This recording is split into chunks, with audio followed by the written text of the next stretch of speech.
Think nothing can consistently beat VOO? Think again. Vanguard Primecap has beaten it over 97% of the time since 1984. And after being closed to new investors for years, it's finally open again. Today, we'll go through how it's beaten VOO so consistently and whether or not it can keep doing it. If you're new here, I'm Ethan. I'm a CFA Charterholder and investment professional, and I have over a decade of experience evaluating funds for a living. So this is going to be unlike any other fund review you've ever seen on the internet. Let's dive in. In my opinion, you could make a pretty strong case that Vanguard Primecap is literally the best U.S. equity fund ever created.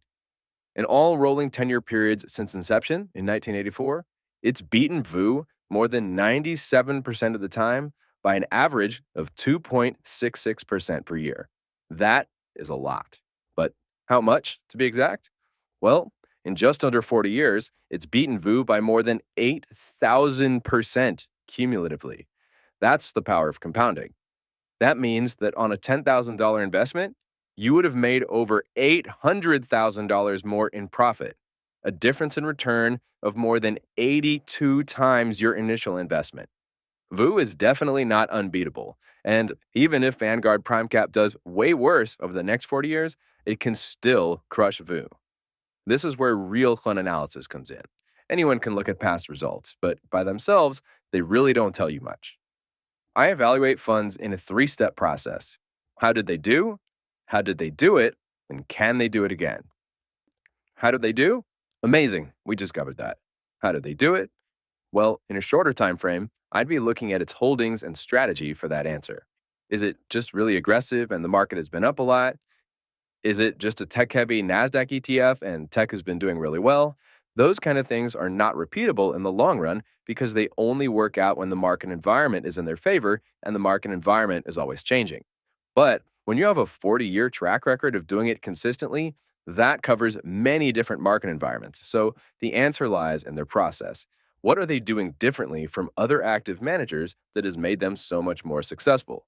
Here's where it gets interesting. Vanguard Primecap is actually not managed by Vanguard. It's managed by Primecap. Primecap was founded in 1983 by 3 portfolio managers from Capital Group, which is another company that has a long history of consistently beating index funds with its American funds lineup. This is a book about them written by Charlie Ellis, who was a director at Vanguard. Legend has it that John Bogle, the founder of Vanguard, approached Primecap to manage a fund for them because Primecap met his, quote, 4 Ps: people, philosophy, portfolio, and performance. So, if you don't believe me that some active managers can beat the index, taken from 2 of the most influential people in the history of Vanguard. It's probably not a coincidence that the company that Charlie Ellis wrote a book about and the company that John Bogle hired to manage an actively managed fund for Vanguard both use pretty much the same very unique investment process, which to my knowledge, no one else in the industry uses. The fact that the same unique approach that works so well at Capital Group has worked just as well, if not better, at Primecap is a very strong sign that it's the process that makes the difference, not the people or the market environment. The most unique feature of this process is the multi-manager system. It's not the simple presence of multiple portfolio managers that's become common these days. What's different is that each of the portfolio managers manages their own sleeve of the portfolio independently. That allows them to run concentrated portfolios based only on their highest conviction ideas and only in the way they feel will make them the most successful. Each individual portfolio might not be diversified, but when you put together multiple people who all think differently, you avoid groupthink and end up with an overall portfolio that is diversified, but without investing in anyone's 100th best idea. You can also see here that 2 of the 5 portfolio managers have been on the portfolio for over 35 years. 4 of the 5 have been there more than 19 years, and all of them have been there at least 9 years. Splitting the portfolio up between multiple people helps lead to better consistency because when one person retires, it's only the management of maybe 15 or 20% of the portfolio that's changing, not 100%. On rare occasions, there have been funds with amazing star managers that have produced great long-term track records, but when they've retired, you never really have been able to tell what you were going to get. A famous one was Fidelity Magellan. Peter Lynch managed the fund from 1977 to 1990 and absolutely smashed the S&P 500. But then he retired and the magic was gone. That's not nearly as much of a risk with a multi-manager system like the one at Primecap. Another thing to notice here is the blue bars. That's showing that all 5 of the portfolio managers have at least $1 million of their own money in Vanguard Primecap.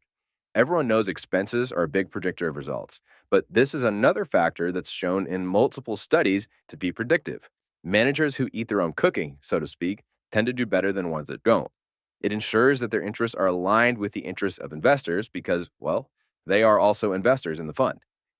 The second unique feature at Primecap, which is very rare in the industry, is that a small portion of the assets are managed by the analysts.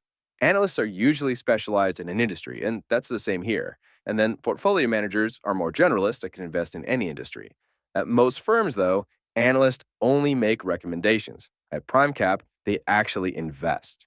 That does 2 things to help results. First, it helps the portfolio managers get a better sense of where their true level of confidence is in their recommendations.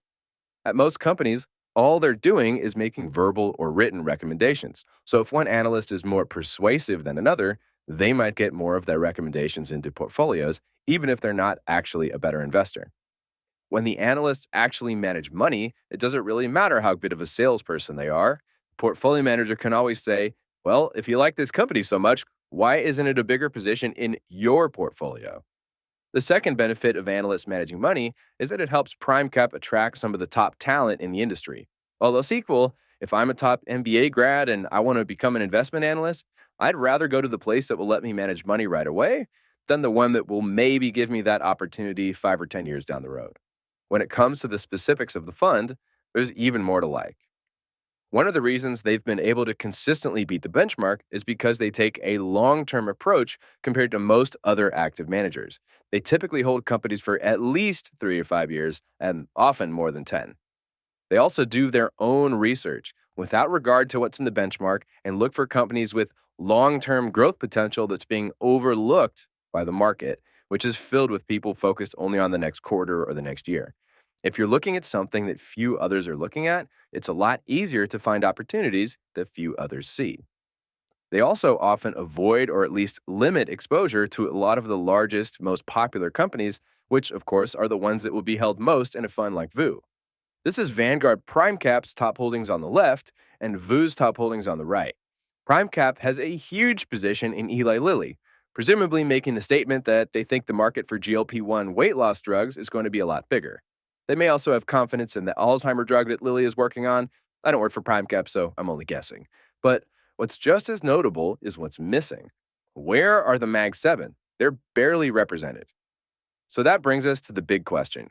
Can they do it again? Well, there's no such thing as a guarantee in the investment world, but all signs I can see point to yes. This is probably a good time to mention that no one paid me to make this video. I have no affiliation with either Vanguard or Primecap, and this is not investment advice. But in my professional opinion, I would much rather have my long-term US equity money in Vanguard Primecap than in any S&P 500 equivalent. It's not a guarantee, but nothing in investing is a guarantee. It's all about positioning yourself for the highest odds of success. And I believe that the odds of success, if you define that as long-term growth of your money, are higher in Vanguard Primecap than they are in VOO. Yes, it's true that the vast majority of active managers do not consistently beat their benchmarks, especially in US large cap equities. However, that doesn't mean it's impossible to find some that have. Even John Bogle believed that. That's why he asked Primecap to manage a fund for Vanguard and started it with $100,000 of his own money. In my opinion, the main reason that Primecap has been so consistently successful is their process, which has been proven to produce consistently excellent results over many different market cycles with different portfolio managers in different funds and even at 2 different firms that use it. And most importantly, that process is repeatable. Add in very low expenses along with high manager ownership, which we saw earlier, and I think all the ingredients are there for them to be able to continue putting up long-term index-beating results. If you found this video more useful than a lot of the other investment reviews on YouTube that just basically point to 3-year results and the yield figure, Hit that subscribe button and let me know which fund you'd like me to cover next. And if you'd like to connect with my partner Kyle and I, you can do that directly by joining our Discord through the link in the description. Thank you for watching, and I'll look forward to seeing you in the next one.